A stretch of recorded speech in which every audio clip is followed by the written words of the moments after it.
Gente, eu sempre soube da importância do intestino saudável para a saúde do nosso organismo. Mas a ação desse órgão enorme, né, é muito maior do que a gente imagina. E é disso que nós vamos falar no episódio de hoje, sem constrangimento. Aliás, precisamos derrubar um tabu.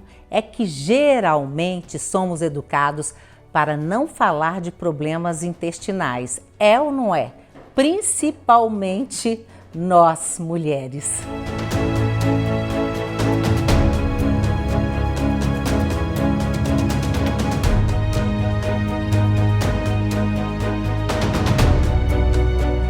Vera, nós estamos vivendo mais, agora a gente precisa de viver melhor. E eu confesso a você, claro, gente, todo mundo sabe da importância do intestino, né, para o nosso organismo. Mas o intestino é poderoso demais. Eu falei, meu Deus, 80% do nosso sistema imune, para a saúde cerebral, para tudo. E aí, conta pra gente. Hoje a gente tem uma visão totalmente diferente do intestino, né? Porque antigamente você falava, era estômago, tudo que tinha era o estômago, né? O estômago era o chique da gastroenterologia.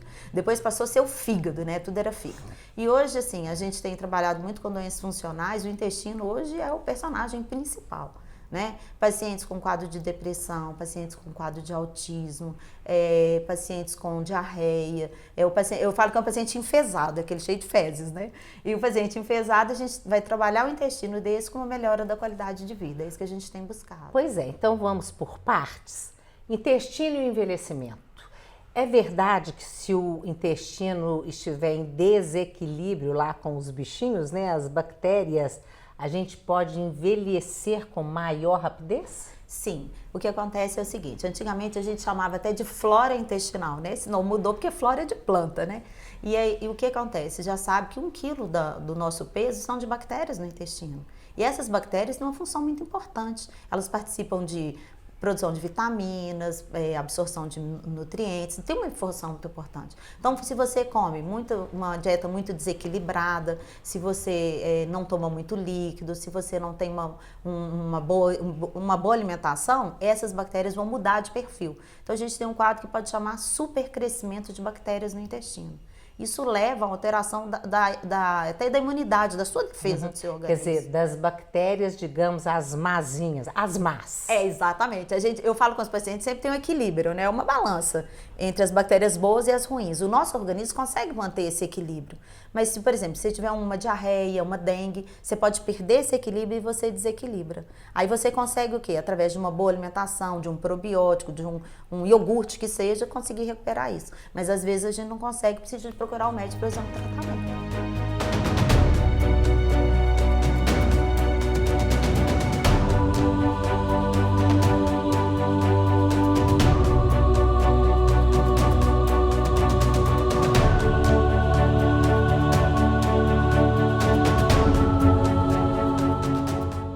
Eu falo o seguinte, o intestino, por exemplo, delgado tem 6 metros, né? Você imaginou, tirando 6 metros, as voltinhas dele são as velocidades, se você estender, dá mais de um quarteirão de absorção, né?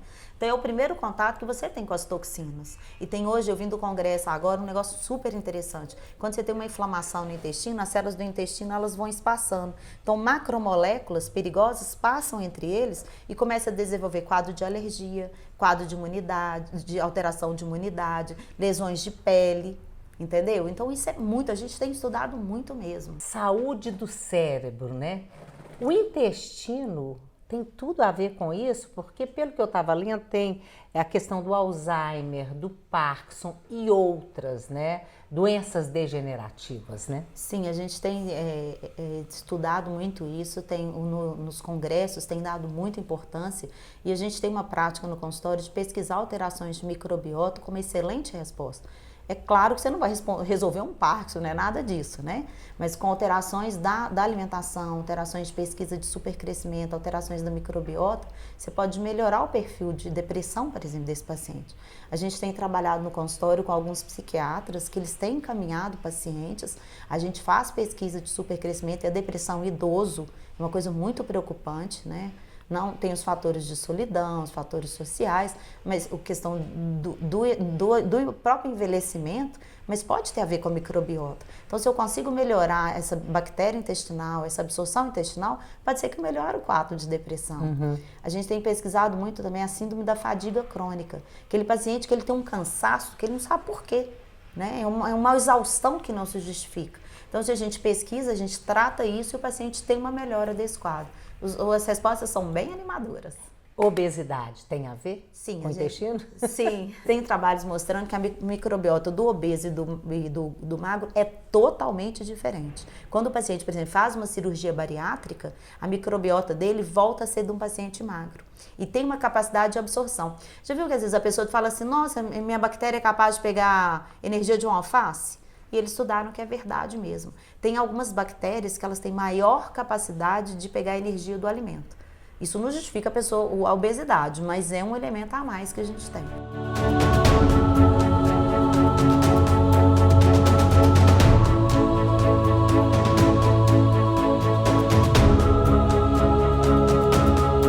Pacientes que são diabéticos, eles têm o maior risco de ter supercrescimento de bactérias no intestino. Das más. É. E aí o que leva? Leva diarreia, distensão abdominal, gás, flatulência. O paciente já é idoso, às vezes já não tem um controle adequado de esfíncter. Eu atendi uma paciente outro dia que ela falou, doutora, eu me sinto muito constrangida, eu não posso mais sair de casa. Eu sempre tenho a impressão que eu vou evacuar na roupa. O que a gente conseguiu? Pesquisar a bactéria dela, a gente tratou, ela melhorou, hoje ela tem uma vida normal. O estudo do esfíncter também é muito importante, porque às vezes a gente não dá relevância para isso. Se você tem um excesso de bactérias, elas forçam o esfíncter e sai. O que é o esfíncter? É o ânus, a pressão do ânus. Então são coisas que são tão fáceis de serem abordadas, mas há um certo tabu em relação a isso. E a pessoa, então assim, é um tubo, eu falo que é da boca ao ânus. Você não pode compartimentalizar, você tem que estudar tudo. As intolerâncias também alimentares, intolerância a leite, intolerância à fruta, elas podem estar muito presentes, alteram essas bactérias e o paciente passa a ter sintomas e não consegue saber de onde ele está tendo. B12, hoje a gente vê muita gente com baixa da B12, é impressionante como é que é fundamental essa vitamina pra gente, né? Tem a ver com o intestino? Totalmente. Se você tem crescimento dessas bactérias ruins, elas começam a produzir menos ou até utilizam dessa B12. É o primeiro sinal que a gente tem. Se um paciente tiver idoso, tiver baixa de vitamina B12 sem motivo especificamente, a gente precisa pesquisar supercrescimento de bactérias nele. E você tratando isso, você consegue resolver esse nível de vitamina B12. E quem tem prisão de ventre? A prisão de ventre é super frequente na população, muito, muito frequente, principalmente em mulheres, Eu falo, quando a gente estava na escola, você ia no banheiro na escola? Não, esperar chegar em casa. Você vai na casa do seu namorado? Ah, não, na casa do meu namorado, no início eu não quero ir e tal. Então a gente aprendeu a aprender muito o intestino. Então, assim, precisa de o quê? Criar um hábito de ter horário regular, tomar bastante líquido, comer fibras, mas não são qualquer fibras, tem que ser fibras que são absorvidas com água, para que você consiga formar o bolo fecal. Que tipo de fibra? São fibras, hoje a gente tem até suplementos de fibras que você pode comprar e farelos que você coloca na sua alimentação, mas tomando cuidado, porque às vezes a pessoa come tanta fibra que forma um bolo, esse bolo impacta no ânus e o paciente não consegue evacuar. Precisa ir até no pronto-socorro para tirar. Então, tudo em excesso deve ser ponderado. Tem que saber equilibrar, Exatamente. Agora, como é que eu sei, a gente está falando aí, como é que o intestino é poderoso, Como é que eu fico sabendo se as minhas bactérias, do meu intestino, se elas estão equilibradas? A gente só pesquisa quando o paciente tem sintoma. A gente sempre espera que esteja tudo bem.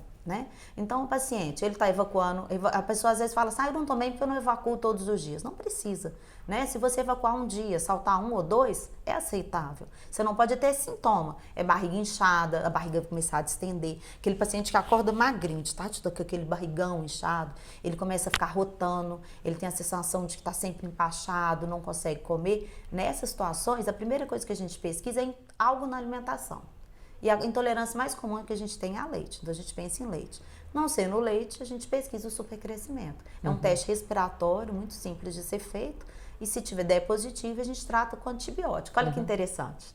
Então eu posso mudar o perfil até do quadro depressivo do paciente usando um antibiótico, mas não deve ser usado ao acaso. Por quê? Muitos pacientes falam assim, não, já quero tomar um antibiótico. Você pode causar um supercrescimento pelo antibiótico. Outra coisa que eu queria destacar muito, muito que tem acontecido, automedicação com probióticos. Eu estou em pegos pacientes que eles vão na farmácia, compram probióticos e começam a tomar indistintamente. Aí ele tem super crescimento pelo probiótico. Eu costumo muito usar esse Yakult, tipos de iogurte que tem lactobacilos e tudo. Mas isso eu faço por minha conta e é ótimo, meu intestino funciona super legal. E isso não tem problema. Não tem problema, né? Uma coisa que eles perguntam muito no consultório são esses kefir. Né? Kefir. Eu acho que é muito importante falar, porque o pessoal adora perguntar. O kefir em si e a kombucha são excelentes. Só que o problema é que a gente não sabe a origem dele. Porque o kefir é um conjunto de bactérias, de fungos que você ingere. Se você não souber de onde ele veio, que ele não está contaminado, você pode causar um super crescimento, uma alteração da microbiota pelo próprio kefir.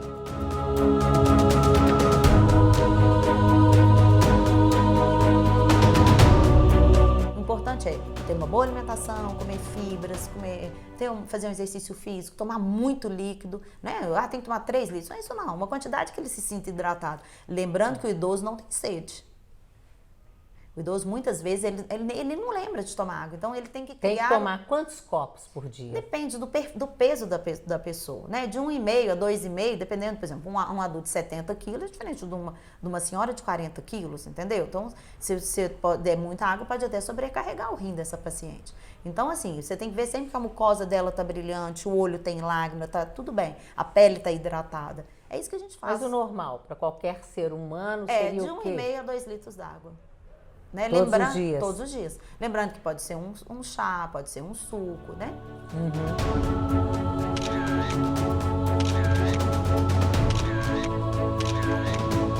Alimentos fermentados, né? Hoje as pessoas estão usando muito chucrute e outros, né? Justamente para dar um agrado para o intestino. Hoje tem muitas padarias, inclusive, que o marketing delas é que você usa fermentação integral, né? Eu acho que tudo que é menos industrializado, acho não, tenho certeza, né? Tudo que é menos industrializado, ele vai fazer mais benefício para o idoso, né?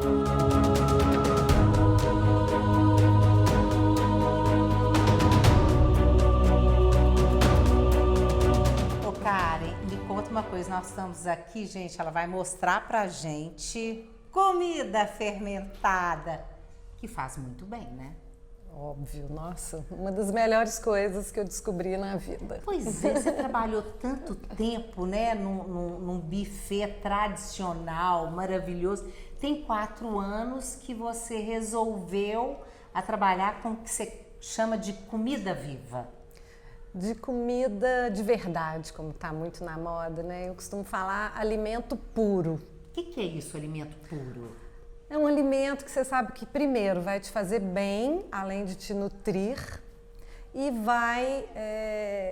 você sabe a procedência dele. Eu acho que isso é muito importante. Eu gosto de preparar a minha comida.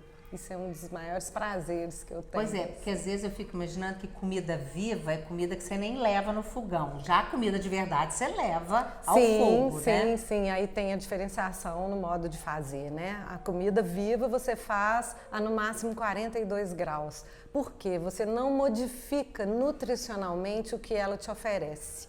Acima disso você já está modificando. Não que seja ruim.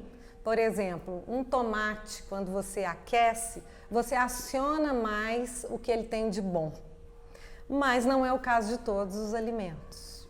Até eles falam, tomate previne câncer de próstata, né? Mas tem que ser o tomate cozido, né? Isso. Você defende que a alimentação pode curar? Defendo. Agora, eu defendo também que a alimentação tem que ser variada. Não é uma alimentação só crua, ou só cozida, ou só carne, né? Uma alimentação proteica demais. Eu acho que a variedade é o que te dá o melhor de tudo, porque você precisa de todos os nutrientes. Eu falo também, a gente é o espelho da natureza. A natureza tem tudo. Se você planta, você tem na terra todos os minerais. Então você tem que ingerir isso. E quem te dá isso? O que a terra te dá.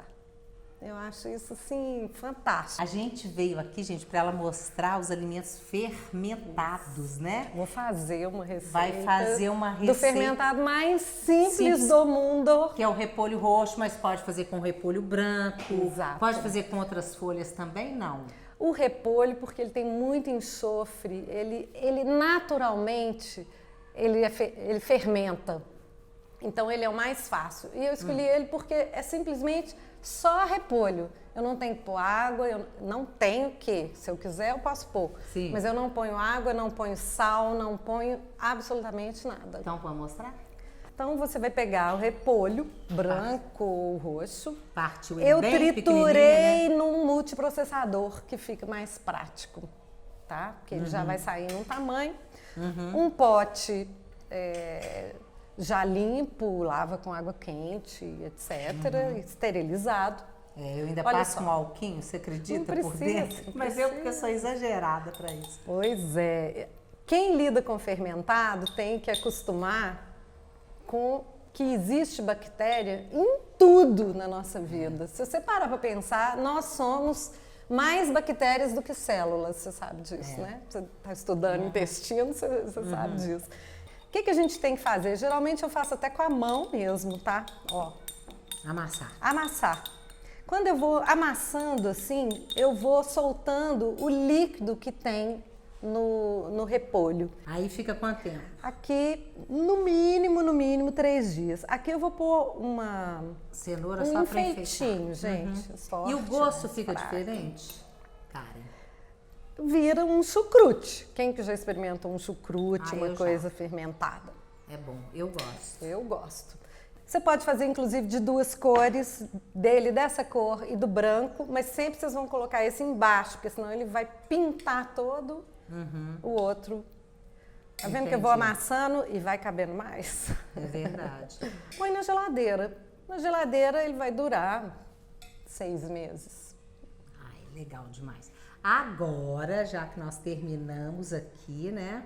Você vai mostrar uma outra fermentação para nós, que eu experimentei, gente, uma delícia. Muita gente aqui agora já conhecem, né? São as kombuchas, que são leveduras, é uma colônia de leveduras e bactérias do bem.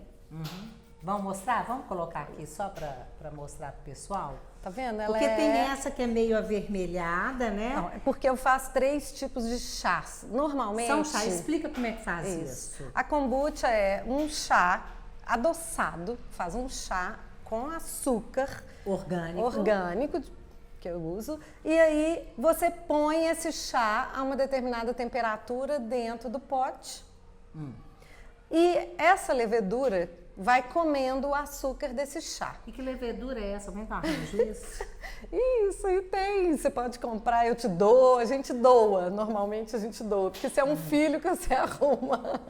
Isso é tipo aquele kefir? Eu tenho kefir também. Kefir são os grãozinhos, que podem ser de leite ou de água. Mas é um outro processo, é uma Não, outra eu sei, coisa. é outra coisa, mas eu Exato. estou dizendo é isso, vai crescendo.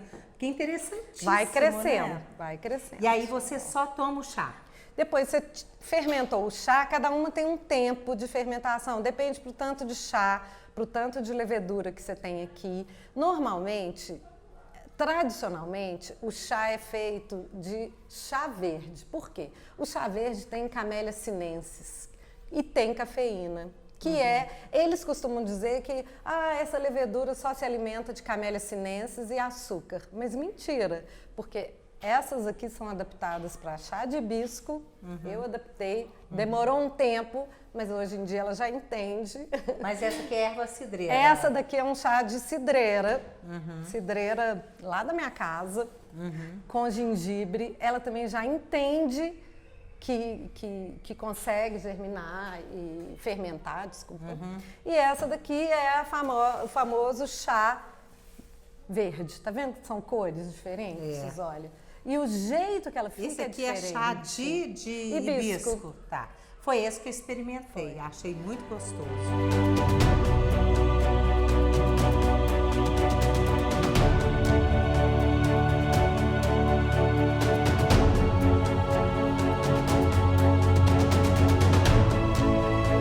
falar uma coisa sobre intestino.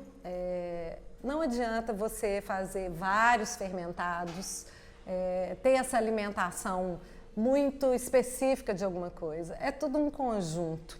Mas não adianta você tomar só kombucha, ou você comer só chucrute, ou você só tomar uma boa cerveja fermentada. Tem que cuidar da vida. Tem que cuidar do todo. Do todo. Tem que fazer atividade física, tomar água. Você sabe disso, né? Tem que amar a vida. Não é isso aí. ter humor. Eu acho que o humor salve é fundamental. Quer dizer, Gostar do que conjunto. faz, né, Roberto? Obrigada. Eu que te agradeço. Quantos anos você tem? 54. Desculpa, é que eu minto tanto que eu não tô nem sabendo. Você mente a idade? Minto, Por quê? descaradamente. Não, outro dia eu perguntava pro meu menino, quantos anos sua mãe tem? Ele falou assim, mãe, você sabe que eu nem sei, que ela fala um dia 39, 40, 41. Por que você faz isso, Jesus? Porque eu parecia muito nova. Então eu sempre comecei a aumentar a minha idade. Aí chegou um ponto que ela estabilizou, entendeu? Aí tem uns 10 anos que ela tá estabilizada. Meu Deus, mas você tem medo da velhice? Não, eu acho que é engraçado, entendeu? Ah, você faz só porque você acha divertido. Só que agora o meu irmão caçula, que é 13 anos mais novo que eu, chegou na minha idade, entendeu? Então agora a gente fez até uma festa de gêmeos. E o que é envelhecimento para você? Eu acho que é a perda de capacidade de fazer alguma coisa. Pra mim, envelhecer é isso, entendeu? Porque assim, por exemplo, eu antes conseguia correr um tanto, fazer um tanto de atividade. Hoje, assim, eu sou uma pessoa super dinâmica, mas eu começo a ver, assim, que as coisas que eu fazia, eu tô tendo que diminuir. A minha capacidade laboral tá diminuindo, entendeu? Então, eu acho que isso é envelhecer. Pois é, mas você ganha alguma coisa, não? Claro que ganho, né? Ah, chegamos onde eu queria. O que você ganha? Acho que experiência, as coisas vão ficando... Você já passou por aquilo, a sua vivência, né? Então, coisas, às vezes, você dá uma relevância para aquilo, de repente, você fala assim, isso... Eu já passei por essa história. É como se a gente usa no consultório para dar diagnóstico. Eu já vi aquilo acontecer várias vezes. Então, eu me preocupo menos, eu me estresso menos com aquilo. Eu acho que sim, né? Ou seja, não é de todo ruim, não, né? Não, é bom. Aí faz parte da vida, né? Então, envelhecendo bem e sabendo envelhecer. Né? Aquelas pessoas que vão mudando a cara, faz botox, faz não sei o quê, preenchimento para parecer um papagaio, né? Não, eu não sou contra, não. Acho Não, que as eu pessoas... faço umas coisas, né? Mas... Ah, você faz o quê? Claro. Que Um você botoxinho aqui, um preenchimentinho aqui, um peeling, adoro cremes de todas as espécies. Então, até o próximo programa e cuida de você, porque você merece.